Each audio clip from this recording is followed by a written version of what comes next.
Jack Welch, arguably the greatest CEO in the history of the world, who managed in General Electric for 25 years, he said there is no work-life balance. There are work-life challenges, and we make decisions and we live with them. Do you think Elon Musk has work-life balance? No. Do you think Steve Jobs, when he was alive, had work-life balance? No. Do you think Bill Gates? No. Henry Ford? No. Original Heineken? No. So if none of those people that created the wealth of the world had work-life balance, why do you think you're going to have it? Why? Because you deserve it? I don't think so. You deserve what you get in life by working hard. The notorious workaholic Elon Musk is so tied to his office that he's been known to sleep on the floor. I slept on the floor. Ford slept on the floor. Jobs slept on the floor. Gates slept on the floor. Success leaves clues, you weenies. I still work 50, 60 hours a week, and I haven't had to work in 35 years. Follow what you're passionate about, what you love. It's not work if you love what you're doing. Okay. Most people, when I say they're living quiet lives of desperation, is because they're involved in a business or a job that they don't enjoy, they're not passionate about. Okay. So if you found something that you're passionate about, then it doesn't matter if you work 3 hours a day or 13 hours a day. That's where you start. And most people aren't there. Most people have to find that. Clausewitz, the famous Prussian general, said, "Focus on the few, not the many."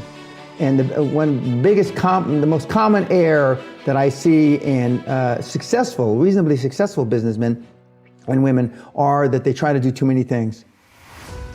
And focus on the few, not the many. Warren Buffett and Bill Gates simultaneously said one word: focus.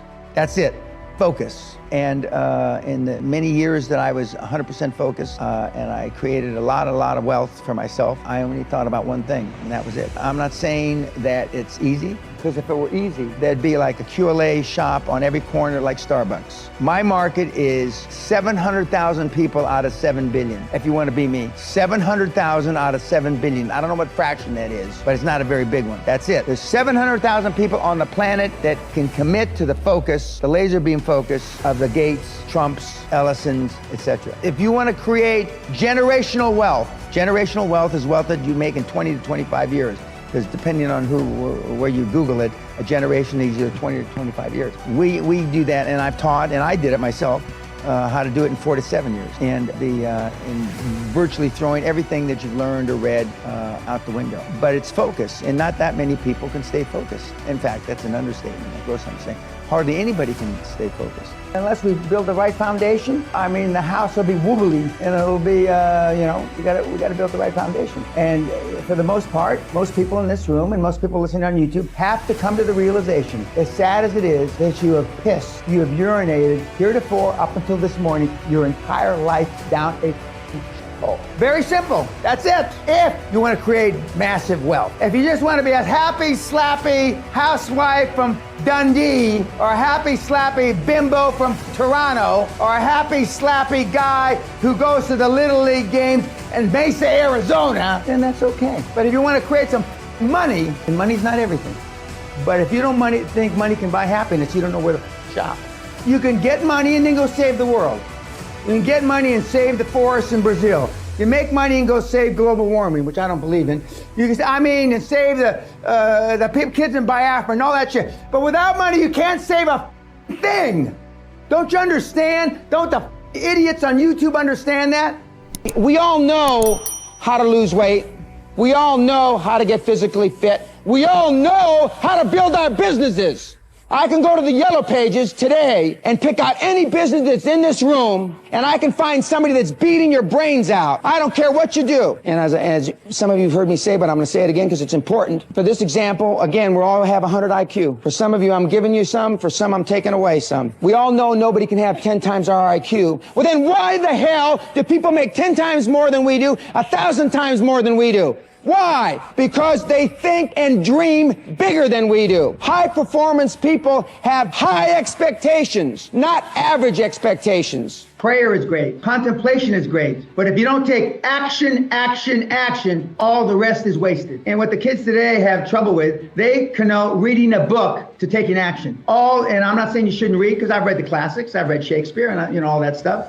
But it's not taking action. Taking action is pulling the trigger, going out and making something happen. And even if you fail. Most of you have not attained material wealth because you've stayed in your comfort zone. Every family has an aunt, an uncle, a grandfather that went out and lost a family fortune, right? Uncle Harry, crazy Harry, he lost 20,000, 50,000, a million, whatever the number is. Well, that resonates in you, in your brain, your little pea brain. And then you hear another one. Your roommate in college, he's got an Uncle Harry. So pretty soon, the only input that you have is people losing their family fortune. That affects you, i.e., you then live within your comfort zone, i.e., you don't take risks. A turtle can only move forward when it sticks its head and its feet out. And when it sticks its head and its feet out, it's most vulnerable, right? Biggest risk. Most of you have lived a bubble wrap life. Most of you have been risk averse.